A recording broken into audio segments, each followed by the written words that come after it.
Hello. While we wait for everyone to join, we had a great icebreaker during the summit last week, and I am stealing it to ask our panelists. So, Justin, when you were little, what did you want to be when you grew up? My answer isn't all too that exciting. I think I was really excited about science. I mean, I still am, and I had a lot of aspirations to be a doctor, I think, and go into medicine. So I have family members that did that, but obviously I chose a different path. But yeah, that was my answer. What about you, Danielle? First, I wanted to be a singer like Selena. I was obsessed. I used to carry around my tape recorder and like make my own mixtapes. I don't think my family enjoyed that too much. Realized that was not my path either. Thought I'd be a hairdresser, and then I discovered computers. That ended up being my ultimate path. So I love it. Well, good morning and good afternoon, depending on where you're located. Welcome to our digital panel, Automation Domination, the secret sauce for high-functioning GTM teams. For some background, today's event is hosted by the folks at Modern Sales Pros. For those of you not familiar, Modern Sales Pros is the world's largest revenue leadership community for those in sales management, sales and revenue operations, sales development, and the related supporting disciplines. Our mission at MSP is to create an environment for our 20K and growing members to answer questions they would struggle to solve on their own, as well as help them see around corners. We do that through great live sessions like what you're about to experience today, through our robust online forum, and in the near future, someday, in-person events. Those of you who weren't previously admitted, you should now have access to the community. And if you don't, please don't hesitate to drop our team a note via modernsaleshq.com. We are always happy to help. Today's event is sponsored by the folks at Ricoto. Justin, can you tell us a little bit more about Ricoto and what you all do? Yeah, sure. Happy to. So Ricoto is an integration and automation platform. And for those of all of you who are in the RevOps world, you can basically think it is integrating all of your RevOps tech stack and then being able to automate workflows across it. We're going to probably talk about some of those during the course of it. But yeah, essentially we do that not only for RevOps professionals, but for all across companies. Great. Thank you, Justin. So today's event is Automation Domination, the secret sauce for high-functioning GTM teams. Our moderator today is the lovely Hannah White, Growth Marketing Manager at MSP. And our panelists are the fantastic Justin Brown and Danielle Marquis. Justin, tell us a little bit about yourself. Sure thing. Yeah.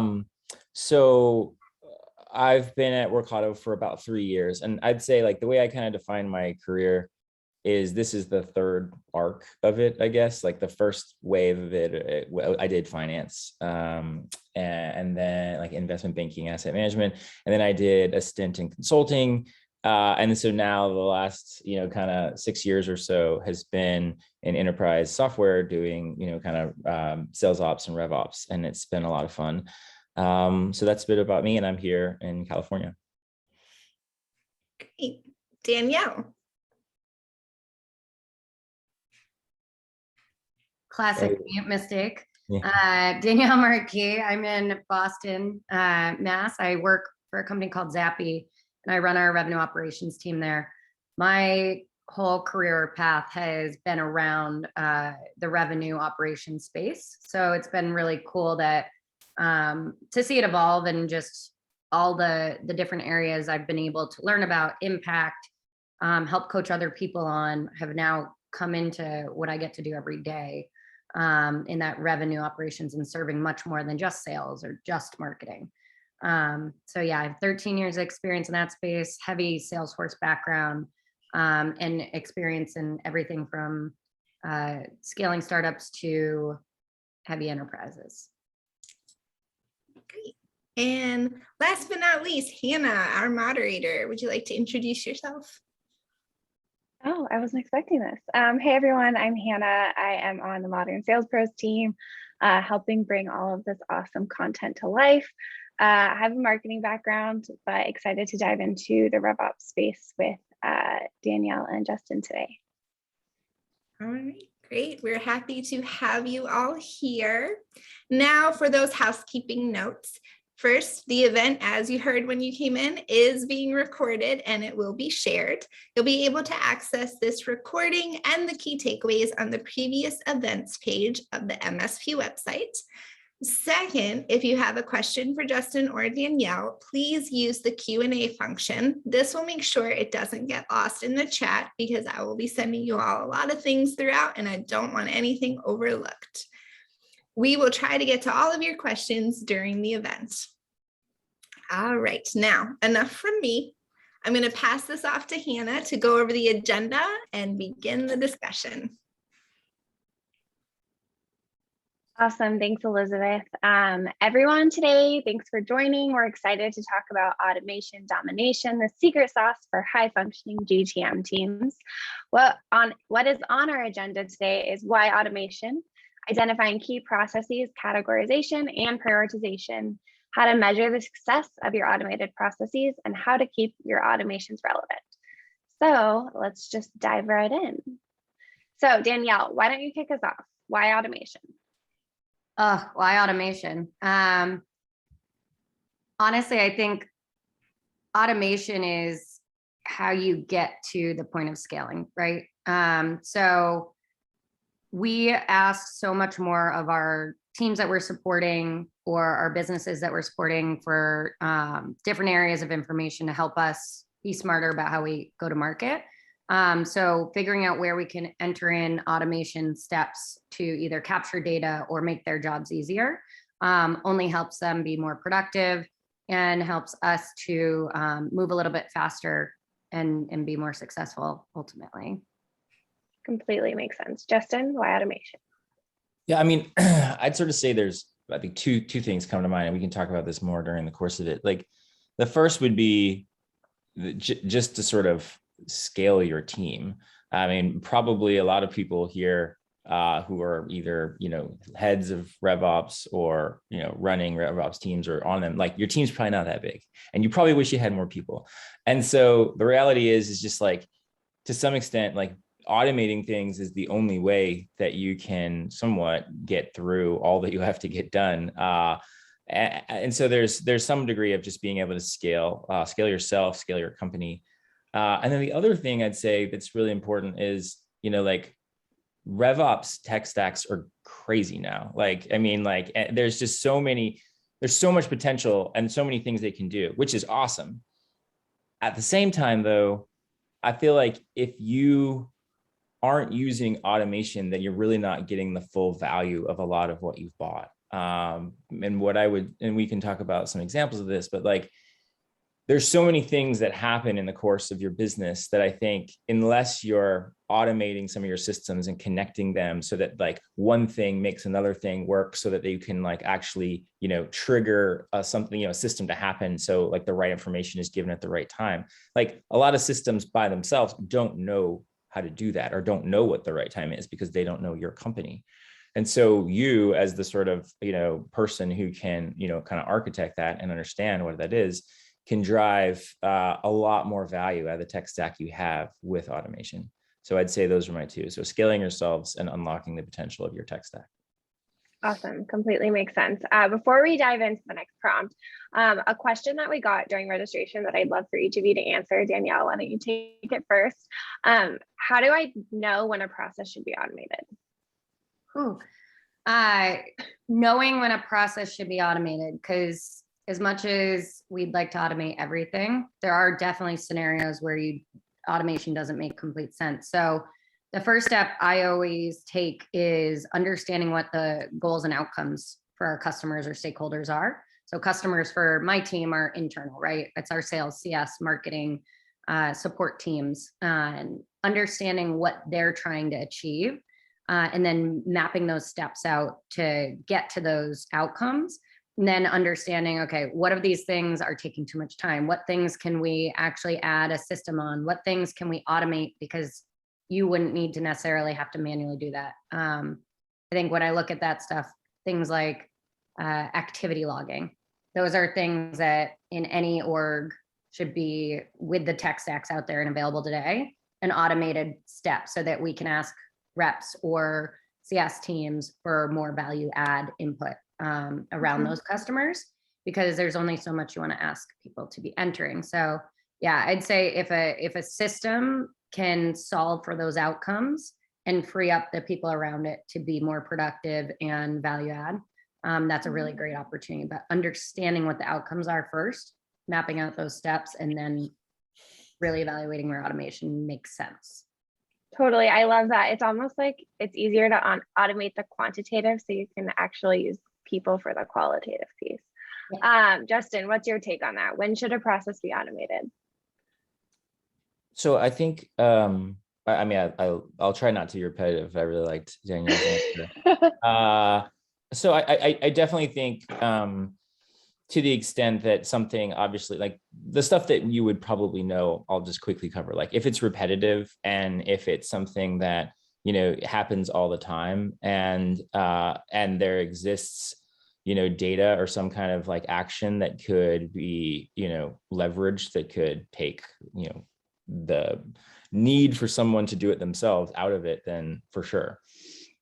So I think like there's a lot of things around data like that we particularly try to automate away that, you know, so that we save our reps time from not having to enter stuff in, so that our CRM is much more up to date. But then I'd also say that there's like other things like, you know, processes, right, that are not just entering data. I mean, data, I guess entering data is a process, but like, you know, things like, you know, quote approvals, like to what extent can you sort of automate some of those things so they're just already done if they meet certain thresholds, bookings, onboarding, provisionings, like there's so many things that you can automate, right, to make your life easier. But then I think like the exciting category, and one that our team spends a lot of time thinking about now, is how can you use automations to really like drive, you know, more pipeline and obviously and try to create more, you know, bigger deals, things of that nature. How can you use it to like I feel like in the space of like enablement, automation hasn't been really like applied that much. So we're starting to think a lot more about like how can we automate things that are in enablement and help that team scale. So a good example of this, like maybe that, well, anyway, so we'll talk about examples later, but you just asked like, how do you identify processes? I'd say like repetitive things, right? And where you can obviously like use a system to get data that would replace it. But then the other thing I guess I'd say is like, just like practically, it's like, look for the things that are high value in terms of either the stakes are really high. So like, we can't screw this thing up and it must be done right. So that's a really good candidate for automating it. Like can't have manual errors. Or look for like unbelievably tediously stupid things that you just have to do all the freaking time and you hate it, but yet they're still important, and work on automating those things too. Because either way, you're going to either save, you know, yourself time by getting a really critical process right, or you're going to save, you're going to help the company by freeing up your resources to devote to something more important by kind of eliminating something that's sort of, you know, sort of menial and trivial. Completely awesome. Let's head into the next prompt. So Danielle, identifying key processes. How do you categorize and prioritize? Prioritization, always the tricky little step there, especially for a scaling RevOps team, because if you're doing really well, you're highly in demand. So prioritization is key, and understanding some of the things our team thinks about.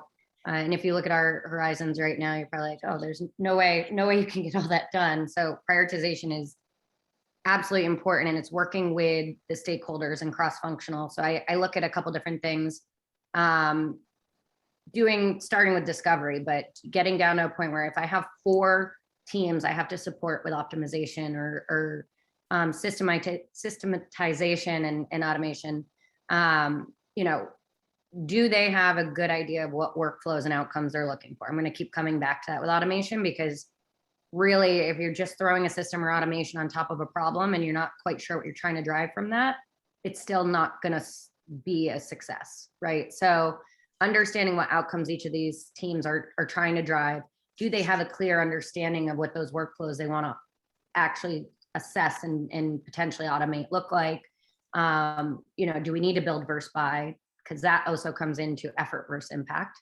And are there dependencies outside of my own team, right, that could push this along where, if I'm dependent on a developer to get this data point so that I can automate a notification to a customer success rep about a user metric, but I know I can't get that developer's prioritization this quarter, I'm going to have to push that for yet another thing. So looking at where your dependencies are, what are the outcomes you're trying to drive, and how big of a project are you undertaking? Because if they're for smaller automations, it's understanding where your biggest impact in I always look at the very classic increased revenue or decreased expenses. So ideally, our job as operations professionals is trying to get around that while optimizing our teams. Totally, that makes sense. You mentioned supporting 4 teams. What teams are you supporting right now? Awesome. Yeah. So the way our RevOps team is set up at Zappy, our kind of driving mission is supporting our customer related teams. So not just your sales, CS, marketing, but we support sales, CS, marketing, and then our support team as we're growing that out and understanding what our next gen of customer support looks like for us. And then also Zappy is a consumer insights software platform. So we have a unique team that is all around how we get those surveys out, fielded, and get the right data points back so we can tell you how your products are performing or your advertisements performing. So we have this fulfillment team that we work with. So I support them as well. Essentially anyone that's really customer revenue impacting. Definitely, that makes sense. Justin, how do you categorize and prioritize? Yeah. It's maybe not, it's not the only way to do it, but the way I think about it is just like some of the key kind of go-to-market elements that we, have. And so there's all things around, lead generation and demand gen that we do a lot of automations for. And I'm happy to kind of talk about that. So everything from prospecting to lead routing, things of that nature. So then there's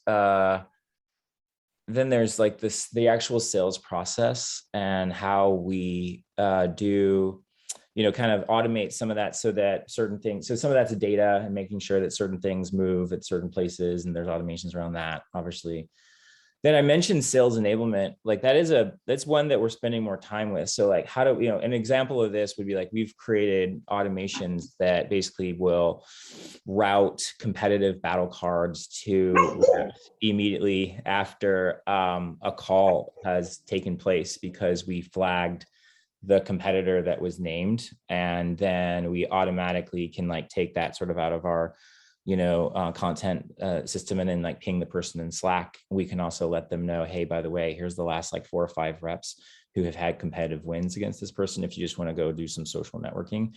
So like things like that, we've created sort of just like kind of simple but kind of useful automations for it to also drive enablement. I mentioned approvals and bookings. That's like important. A lot of things then on the post-sale side, so on onboarding, and then a lot of stuff related to like QBRs and getting all the decks ready and automating that stuff so that basically our CSMs are spending more time on value-added conversations and not like content generation. And then a lot on product usage data and bringing that back into sort of all of our systems and getting that data to people so that we're leveraging it effectively. Awesome, thanks. And then Danielle, do you want to talk a little bit about some recent like prioritization you worked through on your team? Like what are some projects you recently prioritized and like want to talk about why, what those projects were, and give some like tactical examples on that? Yeah, so I guess the biggest thing that's still live right now, two big projects that are spanning a couple of quarters, but are pretty big undertaking for our company. Is how do we set our customer success teams up for more more success themselves. So how are we getting them more value add time with our customers? And the way I assess those projects are largely around like, how are we making our teams more actionable versus just like sharing? So I like using automation to make the teams more actionable. So working with that CS team, that's where I come back to, like, we're not at a point, we have all our workflows really understood, but we haven't fully mapped them out, right? So if you're talking about bringing in a CS system, really having the different steps that complete an onboarding process or complete a CBR that you're planning for, right? Having those really mapped out and understood across the teams just makes that a more smooth transition into implementing something like a CS system. And then for our consulting team, right now they're doing, it was really kind of grassroots, get it off the ground in the first half of the year. And now we understand what we needed to ask of new consultants coming to the program and what we need to ask of customers or sales when they want to request a consultant support. That's all been done between Google Forms and spreadsheets and people and email. Not a lot of tracking unless it got to the spreadsheet. So that's a really interesting project to take on, where automation is going to be really helpful. And it's understanding to that degree, what do we automate? What don't we automate? So prioritizing, understanding where your company goals are and how they relate. Both of those tie into our company growth goals and our service layer goals. And then the other side, I know that Justin was getting into lead prioritization or lead process is one of his categories. Demand gen is a big strategy for us going into 2022. So understanding, we have lean data, which helps with our automation of matching incoming leads to existing accounts, because we're very account based, and then auto converting for a rep. So the rep doesn't get a lead and then has to still hit manual convert. Little things like that really add up. And that's why I keep going back to, like, really take the time to map out the steps, every step in a process that a rep takes or that a marketing program takes, because I think something that, especially around where I get passionate about automation and coaching the rest of the company actually, is when I'm working closely with development teams. So sometimes it can be very difficult to prioritize the work I want to be doing with their teams, because development and product teams are focused on the product for our end customers, right? So it's helping them understand, even though this might have been a really cool feature for the end customer, the way it was built to get it out there, added a 2 more manual steps to what our customer success team does to set up a customer, and that those 2 steps are actually on top of these other 6. So now you've just really compounded how frustrating and time intensive it can be to set up a customer, versus we took maybe an extra week to understand, or if you do a spike right now, to understand how we could automate that feature setting or whatnot. So it's a lot of actually trying to also work with other teams with competing priorities and help them understand what that end impact really looks like. Because I think RevOps, and I've said this a couple of times, but we have a really unique position where we can oversee that end to end. Justin hit on those customer journey categories. We're in a position where we actually have a really good bird's eye view of all the teams that touch each of those categories and the steps they're taking that other areas of the company might not have. So it's understanding how you can get a seat at the table for those conversations, or get something I'm striving for this year, which I haven't had completely. I've had it in a few different teams for different projects, but having an actual tech partner. So someone on our development and product side where we're working hand in hand, and every time we're developing out a product, we're also thinking about how that impacts our internal teams, not just the positive impact for our customers. Definitely. A couple things I want to double click into based on what you just said. So you talked a lot about mapping. How do you help your team identify like what to just execute right away versus what needs like deliberate planning and mapping on the RevOps front?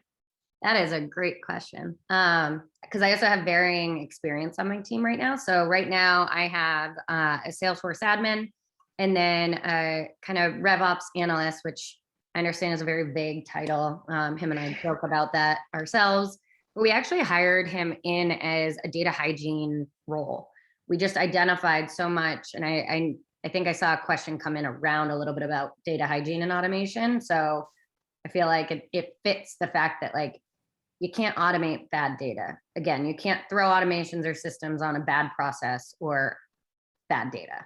So understanding like where you need to have really solid foundation around your data. So like we hired him to really get there. So if we want to now set up automation around data enrichment for our core verticals, previous to having this hire, we wouldn't have been able to confidently say, if you looked at this account, it was actually that industry. So like he's helped get us to a point where we trust a lot of our data in there.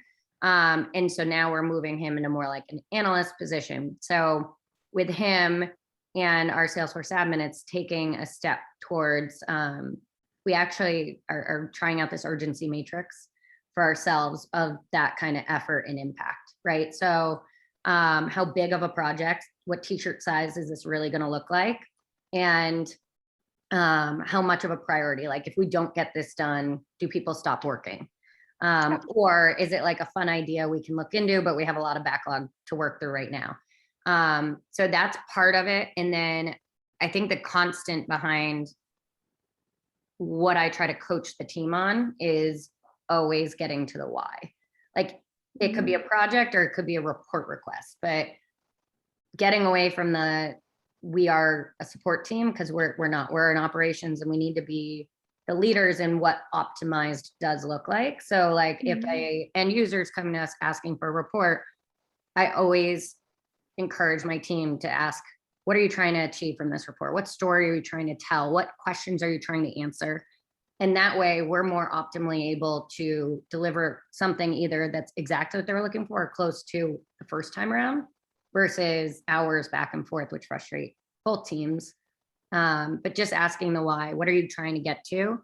And that works for projects as well. So I'm going to keep coming back to outcome based, right? If you're starting out a larger project, what are you trying to achieve from that, right? So what value add to the company or to the role is this going to actually have at the end of this? Definitely.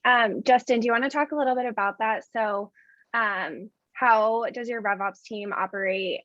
Do they just execute? How much mapping goes into the like workflows and automations that they're developing? And then how much partnering are you doing with your teams? Yeah, I mean, so there's a lot of partnership. You know, we're really fortunate to have a business technology team that kind of owns all of our systems, which is really great. At the same time, I think we you know, as the RevOps team, we're the closest to a lot of the RevOps tech stack. So here's how it works, or we do it at Ricoto, right?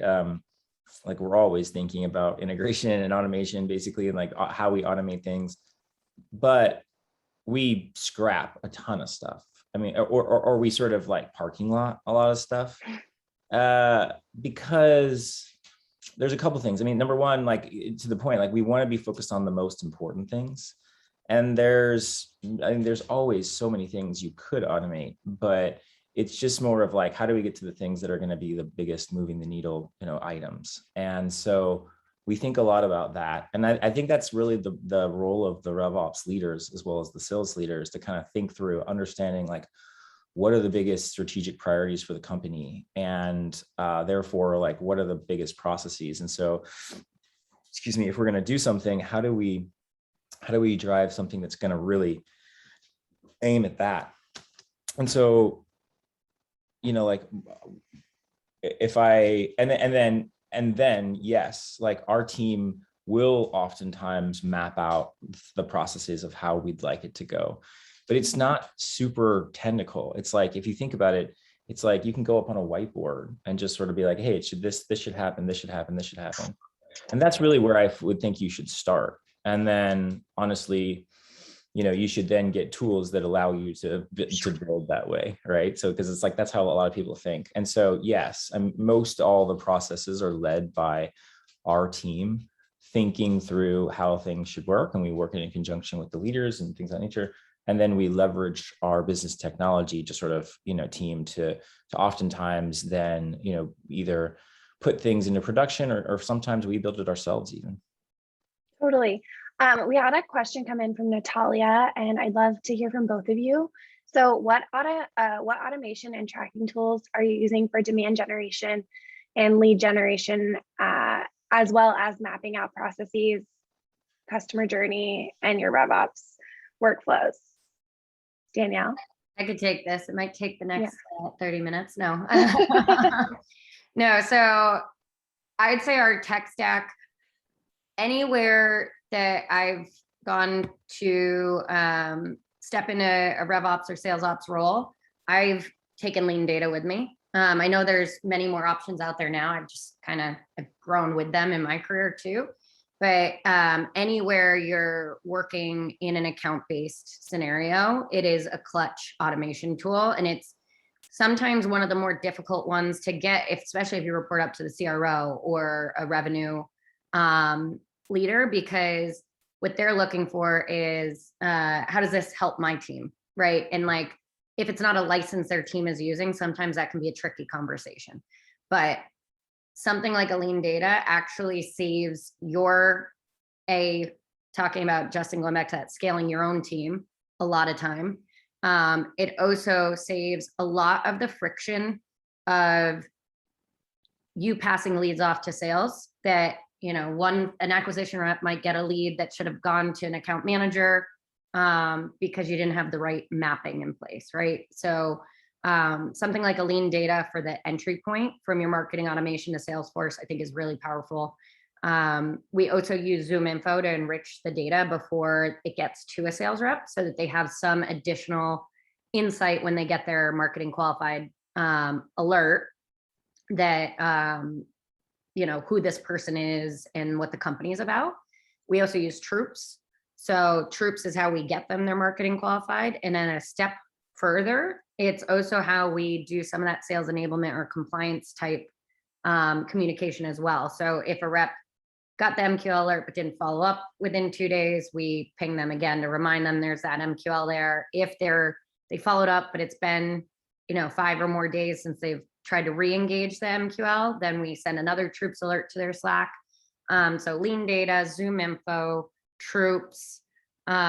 We do use Pardot as our marketing automation and have a lot in, we have a lot of automation rules and just completion actions that we build into our Pardot form handlers and different campaigns around that. I'm trying to think. And then obviously Salesforce is our core CRM. Yeah, and then we have some other tools that I think we're still probably trying, and then Drift. So part of lead, demand gen, Drift's a big component of our demand gen and how we're getting leads and booking meetings. Yeah, I think that's pretty exhaustive at this point. I'll probably think of something like right after, but. It does, totally. Justin, you want to talk a little bit about your tool and tech stack? Yeah. For the automation, we use Workato obviously for kind of all of that, we partner sometimes with Lead IQ, but what we and big fans of their platform. We basically created like our own lead routing tool with just Ricoto and Slack. So our SDRs basically field all of the like inbound leads, and then they can have all the information there. And then there's like, intelligent routing that just does it via automations. A couple of other parts. So like we have many of the things that Danielle mentioned. We have another thing though that it's kind of in the demand gen lead generation stuff. It certainly helps us with our funnels for tracking. Is we have Gong, we leverage it a ton, but we leverage it also for data. Like, so for instance, we use Gong to have an automation to tracking when first meetings have actually taken place. And so we use that to basically say, like, was the AE on the call? Was the prospect on the call? Was the prospect's domain name match the account and the opportunity? And didn't the call take place for longer than 10 minutes? And if all those things are true, then we basically have a field that says like the first meeting took place. And I talk to a lot of my peers and they're like, yeah, just like figuring out how to do that is like a bane of our existence, because like they make it manual and then they like some reps don't do it. And if for those RevOps professionals that like are really into having, you know, funnels, if you don't know if your first meeting actually happened, that's kind of a big drop off funnel for it. So anyways, I kind of went deep on that example, but like it's one of the technologies that we leverage a lot because it helps us with our data. Another thing that we use intent data sources, and we automate those too. So, you know, we'll use G2 Crowd, and we leverage that and automate it so that we basically route notifications right to reps when someone is you know, looking at a company that they're prospecting into. We also are starting to experiment with some other intent data sources, like kind of we're looking into like 6 Sense and demand base and stuff like that. And we'll also be, you know, kind of souping those up and routing intelligently the information to the folks that we have. I'm trying to think if there's other, I mean, if there's more specific questions around it, but like we evaluate a ton of tools all the time. But to the extent possible, right, we try to use our homegrown stuff or our core things and then build out on top of that. I didn't mention, like, we also have a sales engagement tool. We use Outreach, but we also do, you know, a number of things to kind of like, you know, extend that and bring data over from Outreach into Salesforce. So that's most of what I'd cover that Danielle already didn't. Totally makes sense. Let's go ahead and move on to the next topic because time is flying by. Danielle, how to measure the success of your automated processes? How do you do that? How do you identify what success means? How do you track that success? The whole shebang. I read this article once on like how RevOps professionals tend to, or a RevOps team tend to work. And it is its own small business, right? So this is kind of a little background into how I'm answering the measuring success. We do everything from, you know, selling, discovery, validation, onboarding, and continuing expansion of a lot of the stuff we're working on. And I'd say within all of that, it's really hard for us to be in-depth project managers at the same time and have those type of tracking in place, right? Or to be really concentrated on any one of those areas because you're spanning the breadth of that whole process. So a lot of the way that I coach my team and do measure success of what we're doing is understanding what that desired outcome was and how close did we hit that desired outcome.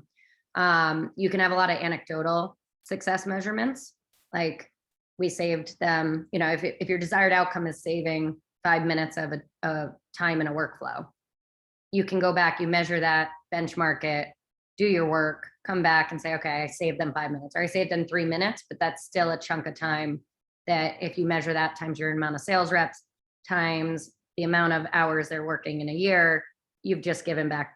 You know, one of our automations I worked with, our our store checkout product owner, you know, we measured that a joint effort we worked on helped save a year, like an entire employee essentially. And so like, that's the areas you can get some hard data around. And then I like retro because there are some areas, especially in operations, which are not as, everything should be very measurable and you should be very data driven. But there are some things that you're making better that if you haven't done that benchmarking is a little bit more difficult to show how much better. So retros are just a really good way to gut check with the stakeholders as well. So doing a retro before you start the work and understand like what's your baseline, your benchmark is almost what's their baseline feeling on this tool or this process. And then doing a retro after and just understanding how did their SAT scores change around that or whatnot. So like for Salesforce, that is how we measure how successful we've been each quarter is sending out a Salesforce satisfaction survey. And we have a couple different pillars in there that will sometimes, if we feel like we're not doing as well on one subset, that will be what we focus on for OKRs in the next quarter and trying to get that improved. So I know I kind of went around the place on that answer, but hopefully the point got across. No, that makes sense. And I think something too is like the simple end goal. So if you have like 500 inbound leads a month and you automated a bunch of processes and it increased to 1,000 the next month, like that's a clear deliverable. It's a clear success. Yeah. Justin, anything you want to add to the how you measure success of your automated processes? I loved her answer. I think sometimes we set goals for what we want to accomplish beforehand. So like a good example would be before we built our kind of like internal lead routing automation, we set a goal that we want all inbound leads followed up on, at least 90% of all inbound leads followed up on within 5 minutes or less. So that was our goal. And so we built essentially an automation to see like, can we get that? And we kept working on it. And so now, yeah, we achieved that. So it's like, okay, great. Like we achieved the goal that we set out to. Other times it's, do we ever have to think about this thing again? It's like, and if we don't, then it's like, all right, we solved that too. And then I think the others is like, and then I don't want to like say the same things Danielle said. Like there's a lot of it too, which is like assessing ahead of time, how much time something's taking, and you know what it will mean to have accurate data here and how that helps in planning, things of that nature we think through. So yeah, that's how we do it. Thanks, Justin. Let's go ahead and move on to the next prompt. This last one is keeping your automations relevant. So Justin, you mentioned a little bit about setting it and forgetting it. Do you want to talk about how that applies to certain automations and then how it doesn't and how you need to keep those updated? Yeah, I mean, it's funny. Most people say that and when you build an automation that it's like an iceberg, that like 20% of it is the build or like what sits on top, but like, you know, 80% of all the time is actually like in the maintenance of it, and like how do you keep it up to date and speed and things of that nature. And I think there is some truth to that, because you know, I don't know how many people here have ever been in a Salesforce or a company where like you might change a field in Salesforce, like what, or like a sales process. But like when you do some of those things, like particularly if you change your sales process stages or something like that, and automations trigger off that stuff, then like your automations might be broken, right?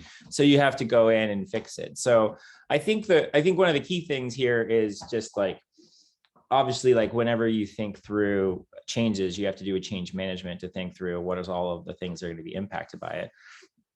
But I mean, like that's one way to answer. The other way to answer it is like, how can you keep making small automations better and more impactful? And I feel like there's tons of things to do there. Like even just an example, like what I mentioned before, that like sales enablement thing, like we just started, like V1 was just like sending the like competitive battle card. And then we were like, hey, and then we got some feedback in the field. They're like, hey, it would be also cool if we could like, you know, see a list of recent competitive wins. Okay, fine.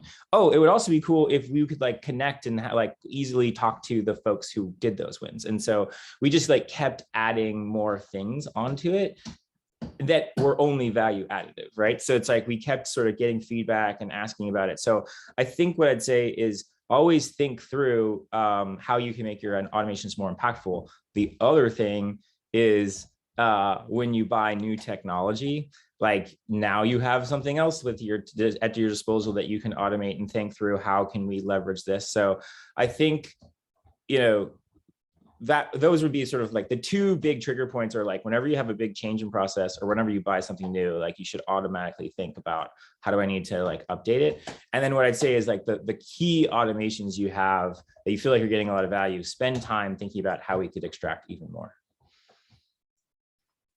Awesome, makes sense. Danielle, you want to take this one? Yeah, loved those answers. Yeah, having a good change management process. It's always easier said than fully complied with. And I'm a guilty party in my own team of sometimes moving fast with something I'm excited about and being like, oh crap, I just broke that process builder. Sorry guys. But yeah, having that good change control and a QA, right? Like a QA can go really far with that. Sometimes the things we skip over when we're going fast, but I guess when I think about keeping automations relevant, it's growing with the direction your company's growing, right? So putting on, again, back to like, we are our own small business in RevOps, put on your customer success hat for a second and do quarterly business reviews with your stakeholders.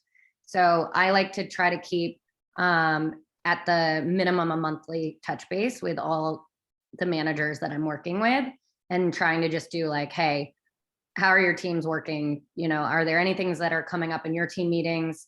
Or even just popping into team meetings, which can be difficult with a small team to get into everyone's team meeting. But sometimes even getting into a sales leadership meeting, or I have all my customer success leads in one meeting so that we can cover what's happening globally for their teams, where things are understood, not pain points, things they really love. That's also important. I think we need to remember on ops is like, sometimes people really love the things you're building out and trying to figure out how you can do more of that, right? And keep those relevant in the fact of like, okay, now we have this extra step in the onboarding process. Have we thought about how that impacts the other communication workflows we've set up around this? So yeah, just keeping the pulse, I guess, with your stakeholders is probably the biggest thing. And then a really good change management process, because we're just dipping our toe in with Sonar right now, but I'm hoping this is an area they help us in, like setting reminders to go back and make sure that automation is still needed, right? I'm coming into an org that had like 3 different admins before I started in, and then I've hired in another admin. So, you know, you're trying to uncover why these automations were put in the first place, but it's because, again, keeping up with the scale or growth of your company, you might not need those anymore. So you can actually take some tech debt out, because I think anyone working with Salesforce, understanding the more automation, which makes it theoretically more enjoyable to use the system, can also slow it down a little bit more. So knowing where you can also trim the fat too is also keeping automations relevant, I think. Totally. Danielle, Tony has a question. For folks working in the B2B or online business space, how do we drive new work sold with automation? I've worked with a couple customers who brought in a system integrator for a one-time automation project, and that was the end of it. Looking to see how we can continue to add value with automation. What do you think? Cool. It's a big one. Yeah. It's interesting. So I've actually done a whole panel on when you use consultants or don't. So I love this topic because I'm actually a fan of bringing in expertise when you don't have it in-house. But I also don't love the whole like bring in the expertise, have them build it and leave. I always ensure there's train the trainer. I always understand we know exactly how it's working, how we can manage it. Even when I'm working with our Salesforce developer, continuing to add with, because a lot of the automation, especially with Salesforce, can get into more of the coding that, quite frankly, I just never got into myself. So I rely on people a lot smarter than me to do that.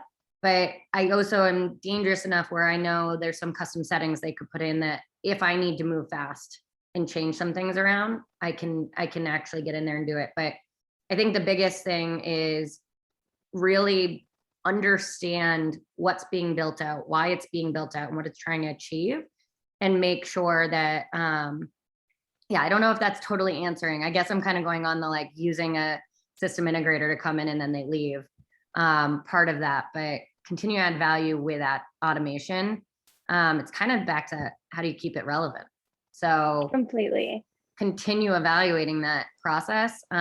It's actually something I'm really passionate about, and I struggle sometimes with our product teams on like getting that feature out and moving on, right? I'm someone that like really gets a feature out, right? We need to be iterative or else you're just going to be sitting on a project and never actually add value, but continue to assess that process in that project.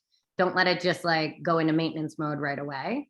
So I'd say like having a little setup of like, maybe it's a quarterly review of your systems, processes, where else can we add automation? Because the other thing is, especially if your tech stack's so big, there's probably features that have come out over the last quarter that you weren't even fully aware of, keeping up with all the release notes of 15 different tools, that could add, keeping automation's value add, right? There's always little features coming out that you can add in and make your stakeholders' lives easier. Completely. Answer. I think it helped. Do you have a link to that panel you were on that you talked a little bit about consulting? It was honestly an in-person panel. So. Oh, okay. Sorry, Tony, we don't have. Sorry. I am more than happy to get on a conversation, but it's just, I've had really positive experiences and really negative, and I think that's helped shape how I approach working with consultants. And I still work with consultants today.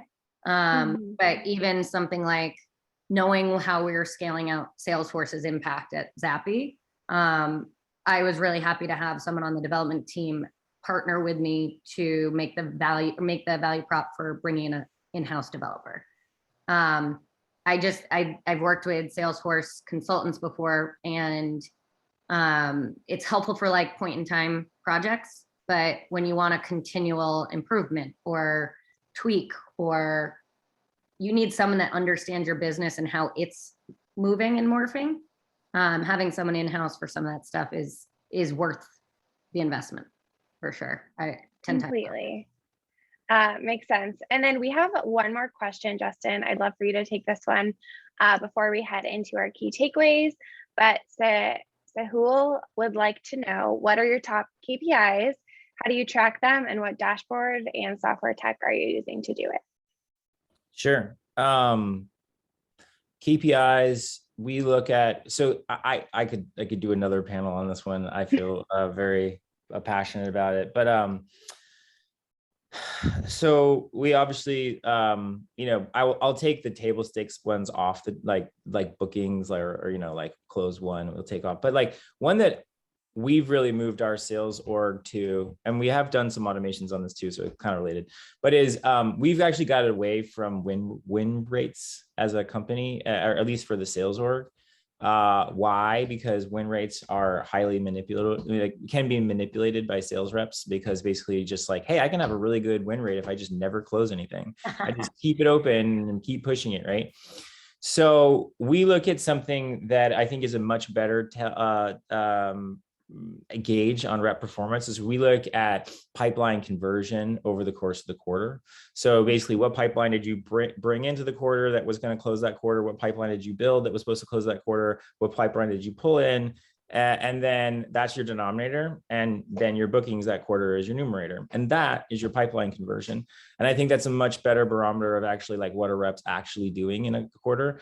So we look at that, obviously very important. We look at funnels. That's another key, like conversion stages. That's another top KPI for us, is like 1 to 3 and 3 to 6, kind of stages. We look at obviously our bill. We're maniacal about our kind of out quarter pipeline growth, and making sure that we're not surprised when we get to the next quarter, like crap, we don't have So we track pacing basically of where we're supposed to be at every week, is a big one for us. And then obviously like things like we look at that are downstream results, like overall capacity, achievement, and then the percentage of our reps that are at least 90% of their quota. And then like quickly, like what do we use to track them? I mean, we pull all of the data in through a bunch of stuff, but like we have a couple different BI tools. We specifically at Ricoto, we have both ThoughtSpot, and we have another company called Sigma Computing that we use for our BI. Awesome. Thank you for sharing. Danielle, anything you want to add to that? Yeah, I guess from KPIs for the RevOps team too. So we help support obviously a lot of the sales, CS, and marketing KPIs, but and support, we're trying to get them into thinking through SLAs and how do we track that and whatnot. But from a RevOps standpoint, we use OKRs like the rest of the business. We're using GTM Hub. And what I look to do is look at like, what are other teams trying to do 6 months from now? So that I'm having an eye into like, what do they need us to be working on like this quarter, but also what do we need to be supportive of by the end of next quarter? Because especially in an operations role, there's so much foundation building. So like, if I know someone's going to be picking up not just Q4, but Q1 of 2022, a certain project where we haven't totally had a handle on the data hygiene that is actually going to drive the impact of that project, I would have my team working on an OKR around data hygiene rates in Q4.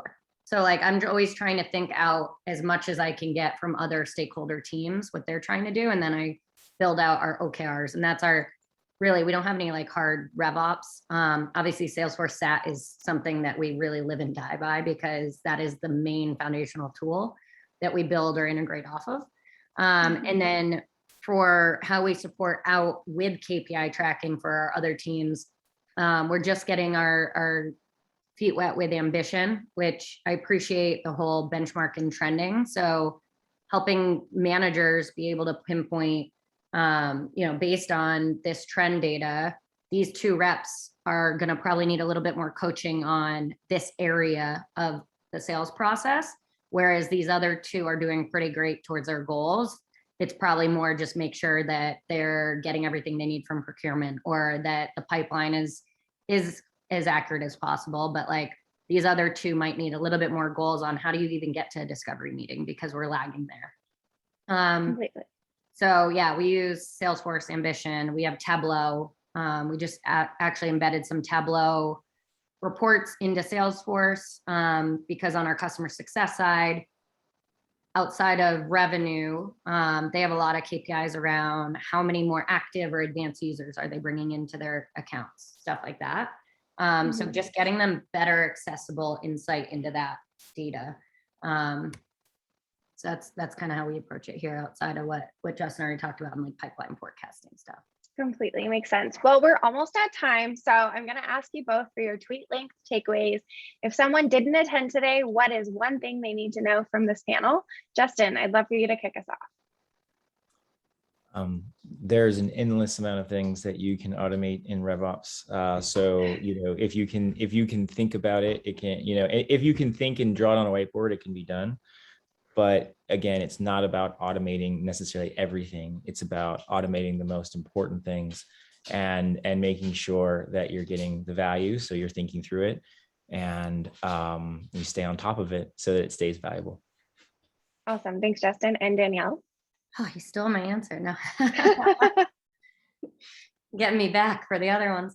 No, I guess that is, and I think it was my theme throughout, right? Just really make sure you have a clear, if you are that expert within the company that's working through automation and prioritizing where automation does fit, make sure you just have a really clear understanding of what your stakeholders' outcomes look like. What are their goals and KPIs? And exactly like, if you're going to automate this, does it actually impact those, or is it just automating to automate, right? Because to Justin's point, I have wanted to do so many different things with data, but like, if no one else that needs to use it or use that data to make decisions cares or wants to use that process, it's only me that really cares, and I'm not the one going out and getting the booking. So, it's really assessing and making sure what you're going to prioritize truly makes an impact towards the desired goals and outcomes of the teams you're working with. Awesome. Thanks, Danielle. Yeah. Those are both great takeaways. So with that, a huge thank you to Justin and Danielle for participating. And of course, to Ricoto for sponsoring and making this possible. Our team has endless upcoming events. So head over to our website and get registered and learn some more modern sales pros content. But thank you, everyone, and have an awesome day. Thank you. Bye-bye.